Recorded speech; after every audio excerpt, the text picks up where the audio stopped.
Hi, Junior 6. Today we'll be tackling a new grammar lesson. Before telling you the topic of today's lesson, I have here two groups of sentences, and I'd like you to tell me the difference between the first group of sentences and the second group of sentences. So let's start.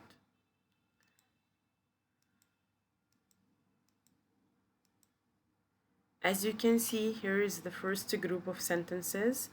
Cows gives us milk. She always goes to school on foot. It never rains in winter. We usually go on a trip during holidays. Jack seldom eats junk food. Okay, which tense did I use here as you can see? Yes, this is the present simple. And as we said before, the present simple is used to express facts, things that will not change, or repeated actions, or timetabled events. Okay, the second group of sentences. Mom is cooking now. We're leaving for Italy tomorrow. My brother is always making noise. He usually plays football, but he's playing volleyball tonight. So, the second group of sentences, as you can see, which tense was used there?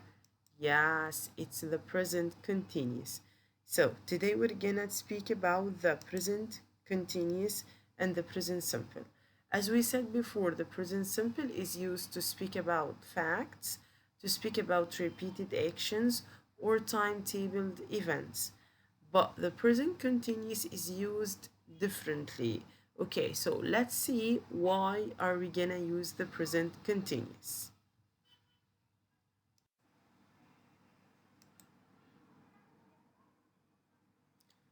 So let's see the first sentence here.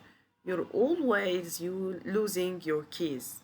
Someone is gonna ask me, how come always and then the present continuous? Didn't you tell us before that always is one of the keywords for the present simple? So why did I use it here?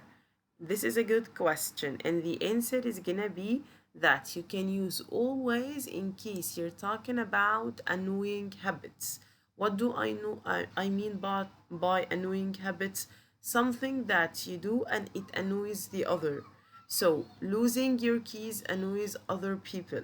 So this is an annoying habit, and I can express the annoying habits by using always, forever, constantly. So these three words can be used in the present continuous to talk about annoying habits. As we said here, you're always losing your keys. For example, my sister is forever cutting my books. My dad is constantly shouting at me. So all these are annoying habits. The second usage, Julie is sleeping at the moment. Why did I use here the present continuous? To talk about actions happening now. So, and I can use at the moment, at present, at the time being, and now as keywords to express this usage. I'm staying with my friend for a few days. So, why did I use here the present continuous? In order to speak about temporary actions. What do I mean by temporary actions? Things that are not gonna take long time, things that gonna happen after a short time. You're not gonna stay forever with your friends, but it's only a few days. They're meeting their old friends tonight. Yes, this is fixed future plans. So everything is arranged and they're gonna meet or they're meeting their old friends tonight. So when I use tonight, tomorrow, and next, it can be used to speak about future plans. So just remember carefully that I can use the present simple and the present continuous to talk about the future. In case you're gonna speak about the future using the present simple, when we're gonna speak about timetabled events. The plane arrives at the airport early in the morning, early tomorrow morning.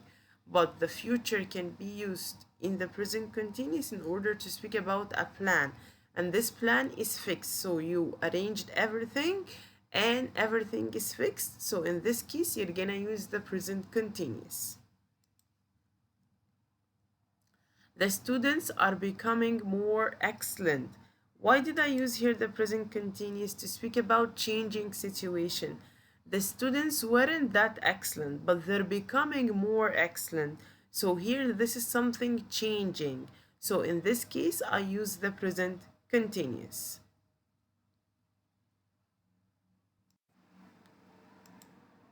So let's see the form of the present continuous.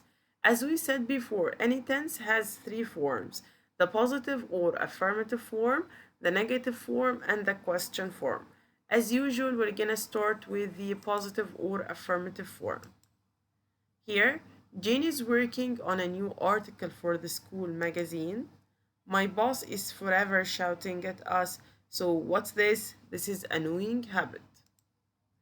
It's raining at the time being. I'm listening to you.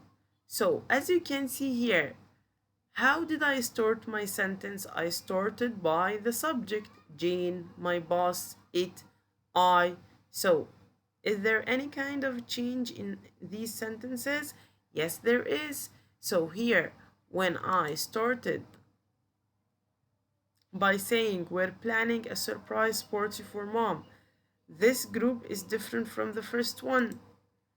Look, the robbers are escaping. You're working so hard these days. So, if you want to form a sentence in the positive form, you start by the subject. And as I told you before, I have singular subject and a plural subject. So, your subject can be he, she, or it, or I, or we, they, you. So, if your subject is I, you're gonna choose am. If your subject is he or she or it, you're gonna choose is. If your subject they, you, we, you're gonna choose are. Then you have to put the verb in the ing form.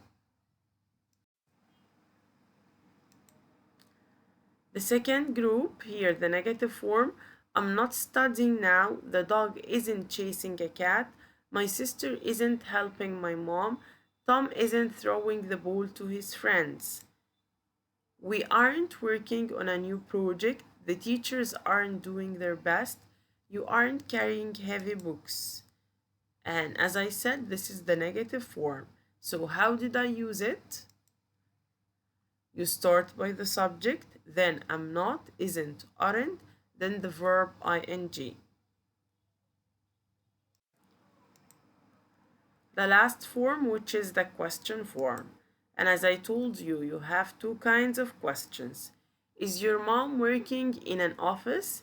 Is the little child playing in the garden? Are your friends having a party tonight? Are you digging a hole? This is the yes no questions. So you start by am, is, are, plus the subject, plus verb ing. Where are where are they traveling next week? Who's playing the guitar? When are they visiting us? How many books are you carrying? So in this case, this is the WH questions. I started by WH word, am, is, are, plus the subject plus verb ing.